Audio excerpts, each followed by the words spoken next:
Hello दोस्तों, मैं अजीत स्वागत करता हूं आपके अपने यूट्यूब चैनल AKS नॉलेज गुरुजी पर।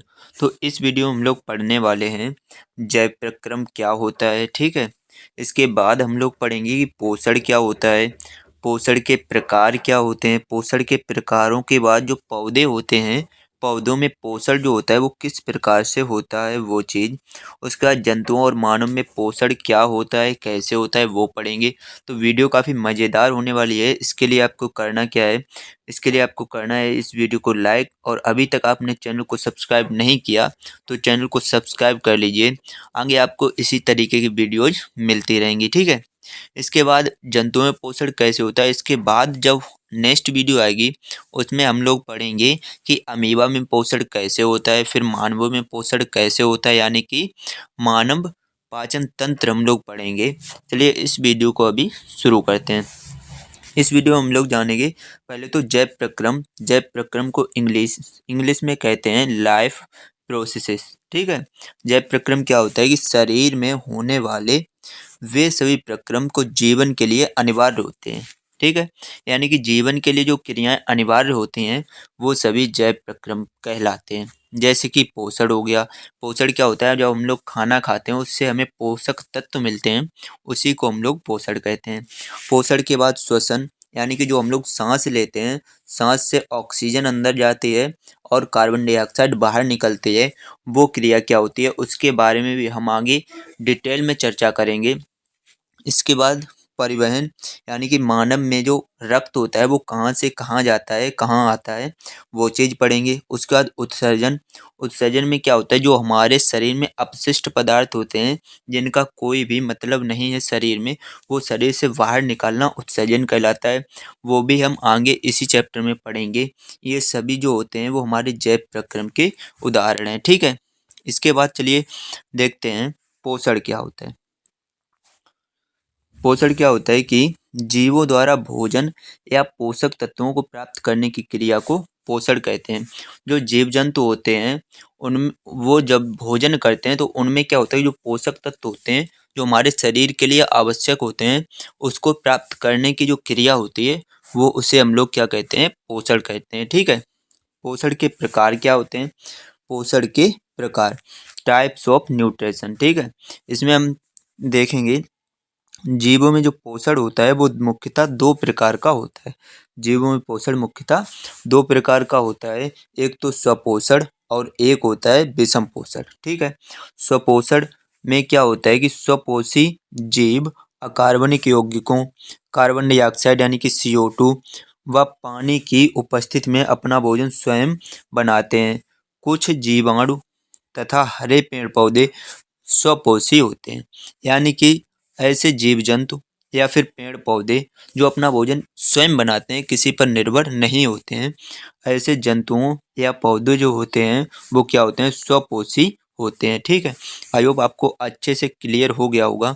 इसके बाद नेक्स्ट देखते हैं क्या है कि विषम पोषण क्या होता है। विषम पोषण में क्या लिखा है कि जंतु पौधों के समान अपना भोजन स्वयं नहीं बना सकते हैं, अतः ऊर्जा के लिए पौधों द्वारा बनाए गए भोजन पर निर्भर रहते हैं। इस प्रकार के जीव जो होते हैं वो विषमपोषी कहलाते हैं, यानी कि जो जीव जंतु होते हैं वो डायरेक्ट सूर्य के प्रकाश या फिर से ऊर्जा प्राप्त नहीं कर सकते, वहाँ से अपना भोजन नहीं बना सकते। वो क्या करते हैं कि जो पेड़ पौधे होते हैं अपना भोजन बनाते हैं, उन पर निर्भर रहते हैं। तो ऐसे जीव होते हैं, इस प्रकार के जो जीव होते हैं वो हमारे विषमपोषी कहलाते हैं। आई होप आपको अच्छे से क्लियर हो गया होगा। इसमें हम लोग सभी जीव जंतु जो होते हैं कुछ को छोड़कर वो सभी क्या होते हैं, विषमपोषी होते हैं, यानी कि पौधों द्वारा बनाए भोजन पर ही निर्भर रहते हैं। ठीक है, इसके बाद जो हम लोग पढ़ेंगे वो है कि पौधों में पोषण कैसे होता है। तो ध्यान से समझेंगे इस टॉपिक को, काफ़ी इम्पोर्टेंट है। पौधे में पोषण कैसे होता है, यानी न्यूट्रिशन इन प्लांट्स, पौधों में पोषण कैसे होता है। पौधों में प्रकाश संश्लेषण नामक प्रक्रिया के माध्यम से अपना भोजन स्वयं बनाने में सक्षम होते हैं। जो पौधे होते हैं वो एक क्रिया होती है प्रकाश संश्लेषण की क्रिया, इस क्रिया के माध्यम से अपना भोजन स्वयं बनाने में सक्षम होते हैं। ठीक है, भोजन का उत्पादन मुख्यतः पत्तियों में होता है।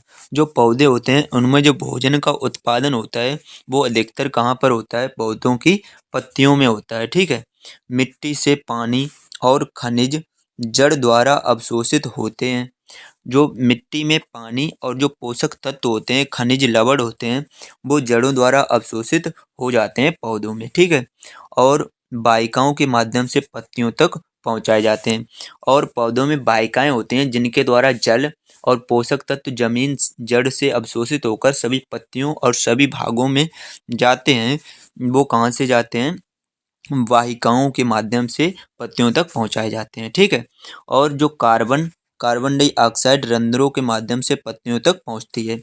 रंध्र क्या होता है? रंध्र रंध्र क्या होता है कि जो पत्तियां होती हैं, पत्तियों में बहुत ही छोटे छोटे छिद्र टाइप से होते हैं, उनको हम लोग रंध्र कहते हैं। और जो कार्बन डाइऑक्साइड होती है वो रंध्रों द्वारा ही पत्तियों के अंदर पहुंचती है, ठीक है।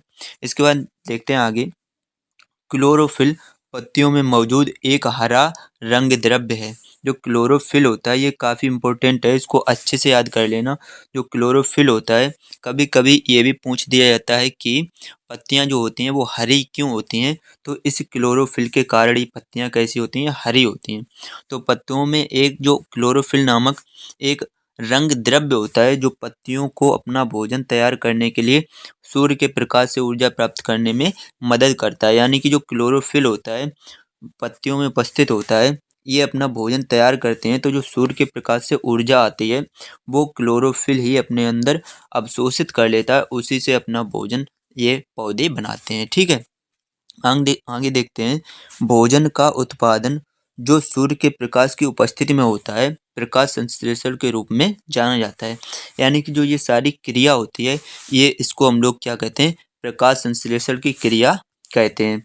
और देखिए नीचे जो रिएक्शन लिखी हुई है 6CO2 प्लस 6H2O, ये जो क्रिया होती है प्रकाश की उपस्थिति में होती है और क्लोरोफिल की उपस्थिति में होती है। इसमें क्या बनता है? ग्लूकोज बनता है। और 6 अणु जो बनते हैं वो ऑक्सीजन के बनते हैं, ठीक है। जो 6 अणु बनते हैं वो किसके बनते हैं? ऑक्सीजन के।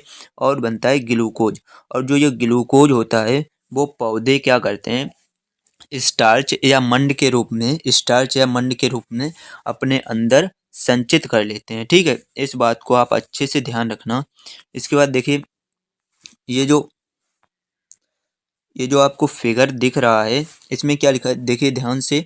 ये जो सूर्य है, सूर्य के प्रकाश से जब ऊर्जा आती है तो इसमें एक क्लोरोफिल नाम का जो पदार्थ होता है वो ऑक्सीजन को वो कार्बन डाइ सॉरी वो एनर्जी को क्या कर लेता है? अवशोषित कर लेता है।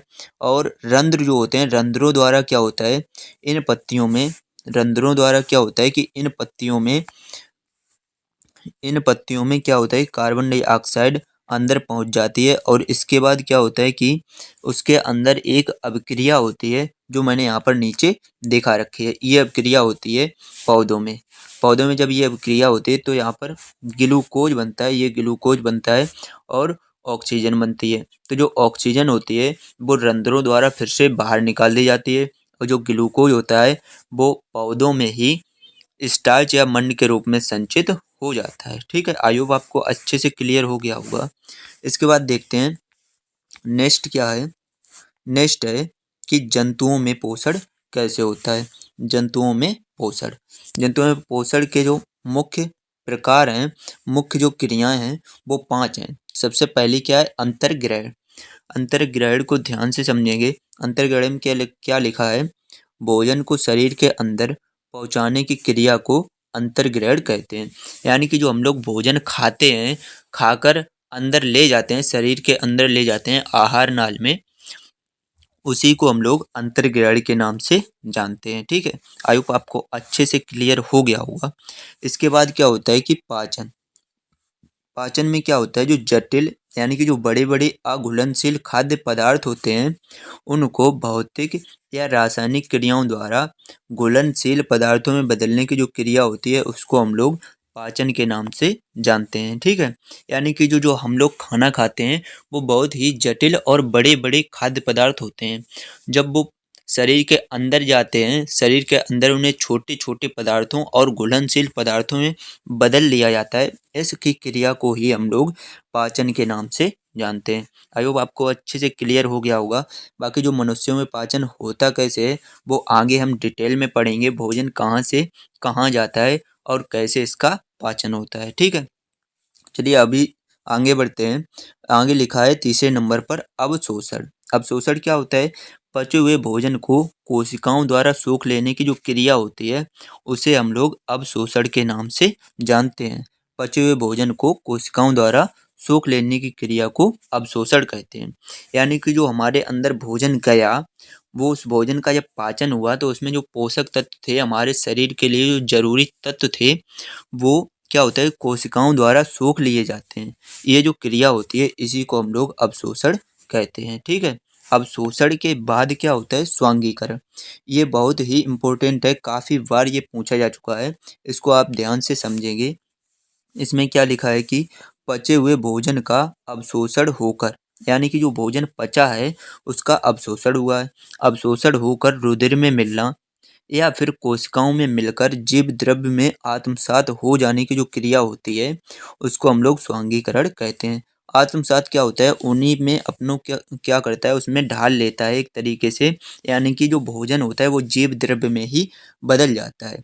जीव द्रव्य में जो बदलने की क्रिया होती है उसी को हम लोग स्वांगीकरण के नाम से जानते हैं। ठीक है, आई होप आपको अच्छे से क्लियर हो गया होगा। इसके बाद देखते हैं बहिष्करण क्या होता है। बहिष्करण को समझते हैं।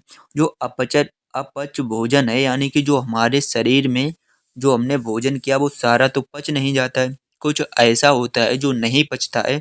तो जो अपच भोजन है, भोजन को जो शरीर से बाहर निकालने की जो क्रिया होती है उसको हम लोग बहिष्करण कहते हैं। यानी कि जो हम लोग शाम को भोजन मान लो खाते हैं, शाम को भोजन खाने के बाद पाचन होता है, पाचन के बाद अवशोषण होता है, अवशोषण के बाद स्वांगीकरण होता है। इसके बाद कुछ पदार्थ ऐसे रह जाते हैं जो हमारे शरीर के अंदर नहीं पच पाते हैं, उनको हम लोग सुबह जाकर बाहर निकाल देते हैं। ये क्रिया क्या होती है? इसको हम लोग बहिष्करण कहते हैं। इसको भी हम लोग अच्छे से पढ़ेंगे उत्सर्जन सिस्टम में, मनुष्य में उत्सर्जन कैसे होता है उसमें अच्छे से पढ़ेंगे। बाकी इस वीडियो में बस इतना ही। वीडियो आपको कैसी लगी कमेंट में ज़रूर बताना। वीडियो अगर अच्छी लगी तो लाइक कर देना और चैनल पर नए हो तो सब्सक्राइब कर लेना। बाकी नेक्स्ट वीडियो में हम लोग पढ़ेंगे कि जो अमीबा होता है, अमीबा में पोषण कैसे होता है। ठीक है, तो आप इस चैनल को सब्सक्राइब कर लीजिए।